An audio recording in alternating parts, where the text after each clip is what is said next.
To see the king's brother arrested and to see the king make that statement about his brother is something I never thought I would see. The most read piece on the Times website is Andrew Mountbatten Windsor arrested for misconduct in public office. So let's go to the Sunday Times royal editor Roya Nikkhah. The former Prime Minister Gordon Brown says he has submitted a new 5-page memorandum to police after previously flagging information about flights by Jeffrey Epstein to UK airports. Now, this new submission comes after the arrest of Andrew on suspicion of misconduct in public office. The King has made a statement today. He says the law must take its course following his brother's arrest. Andrew has consistently denied any wrongdoing. Roya, this is quite a day, isn't it? The word that's bandied around so much at the moment, unprecedented, this really is. I mean, this is historic. It was quite extraordinary to see the images of those cars arriving at Wood Farm at Sandringham, which is where Andrew is temporarily staying. Obviously, he was booted out of Royal Lodge recently, because it has felt for the last few days and weeks like momentum. There was gathering momentum. There was so much discussion around the fact that various police forces had looked at this before. The Met had looked at this many times or looked at various allegations. It was always no further action, nothing to see here. You know, I think the involvement of the National Crime Agency yesterday, it just escalated. But to see the king's brother arrested and to see the king make that statement about his brother is something I never thought I would see.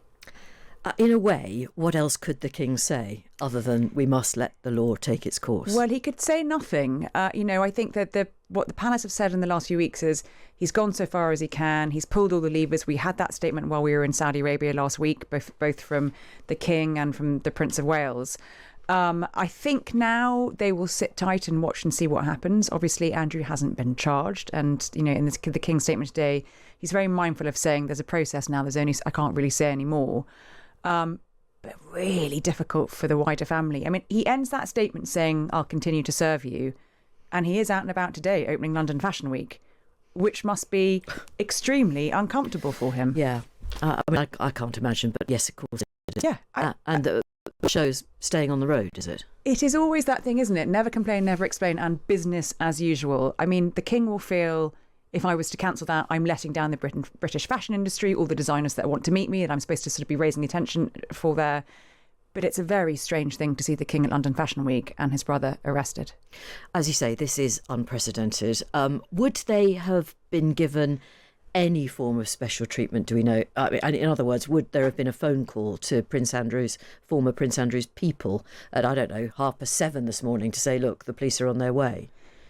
I don't know about that. Andrew doesn't really have any people anymore, but I do know that the king and the palace were not given a heads up. They were not given advance notice of his arrest. And I think that is a little bit of a mood music change. I think that previously the police have probably kept the palace abreast of various developments. But I think, in the way that we've all seen momentum gathering, I don't think it'll have come as a shock to the king and the palace that he has been arrested, notwithstanding the fact that he continues to deny all wrongdoing.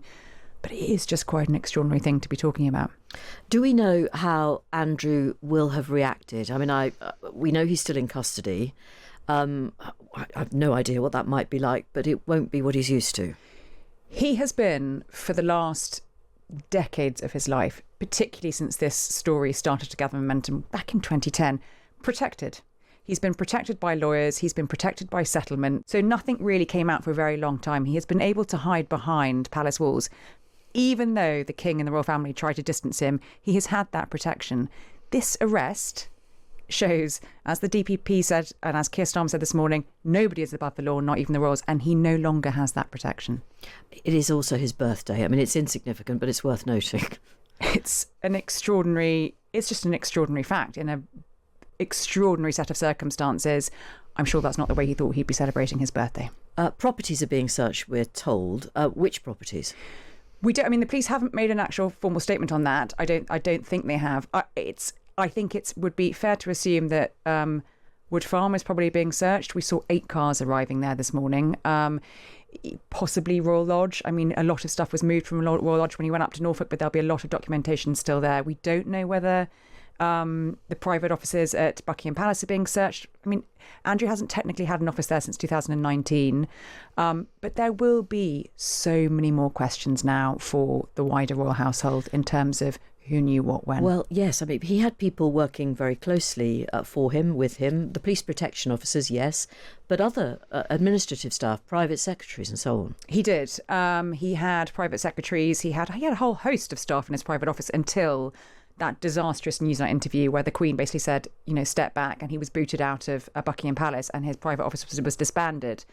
But for many years, and for that entire decade as trade envoy, which is what the police specifically are looking at now, for that decade as the UK's trade envoy, there will be private secretaries, there will be aides, there will be assistants, there are the PPOs, and there will be some serious questions to be asked and to be answered by a lot of those people. We have got a question here from a listener, Roya. Is it possible the fallout from all this could force the abdication of the king? No, I don't think that's going to happen. Why would the king abdicate? There is a crisis in the monarchy at the moment. There are huge questions to ask, but I don't think, as things stand, and Charles always made it very clear, even at the time, he didn't think Andrew should become the trade envoy. It was something that the late Queen wanted. Right. How do we know that the current king, was so anti the appointment? Because he's let it be known. It's been widely reported and has never been challenged in books, in newspaper reports, in broadcast. When the king wants something to be known, it gets out there. Right, okay. No, I don't think he's going to abdicate. Okay, no. Well, people are asking. Yeah, I guess it's fair question. Not surprising. The number, by the way, is 0333 003 2353. So we know the king is out and about. So too, I think, is the Queen. She's also gone somewhere else today. I don't know, perhaps they're at the same thing. I don't know. He's opening London Fashion Week. I believe the Queen is doing something, some sort of musical engagement later on today. Business as usual, but a very strange time to be doing it. Yeah. He can be held for quite some time, can't he, Andrew? Before being charged. We're going to talk, I should say, to Joshua Rosenberg a bit later. I don't know what the time limit on that is, but we do know, what the police did say this morning was he's still being held in custody, and we haven't had a change on that yet. So the fact that the king's brother is being held in custody, it's just an extraordinary thing to think about in terms of how things have gone. And could spend the night in a police cell. He could spend the night in a police cell. Thank you, Roya. I'm sure that people are more than interested in this story, and you're doing a podcast later on, aren't you? We're doing a special episode of the Royals podcast, which will be out later today. Yeah. Okay, you can find that wherever you get your podcast from. It's always a good listen. Thank you very much indeed. That is Roya Nikkhah, the Sunday Times Royal Editor.